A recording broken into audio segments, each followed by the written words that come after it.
যদি নামাজের অবস্থায় মোবাইলে ফোন আসে তখন আমরা কি করব।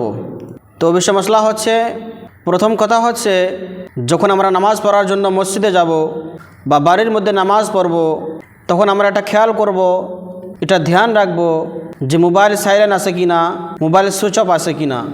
আর যদি কোনো সময় মোবাইলকে সাইলেন্ট করা বা সুইচ অফ করা ভুলে যাই আর মোবাইলের মধ্যে কল আসে, তাহলে আমরা সে সময় নিজের নামাজকে না ভেঙে আমরা এক হাত দিয়ে সেই মোবাইলকে বন্ধ করব। আর না হলে নিজের নামাজের মধ্যে এবং বাকি সমস্ত নামাজের মধ্যে খলল পয়দা হবে। এজন্য এক হাত দিয়ে সেই মোবাইলকে বন্ধ করব। যদি আমরা এক হাত দিয়ে বন্ধ করি তাহলে আমাদের নামাজ হালকা মুকরু হবে, নামাজের মধ্যে কোনো খারাপই হবে না, কোনো অসুবিধা হবে না, নামাজকে আবার পড়া লাগবে না, নামাজ হয়ে যাবে।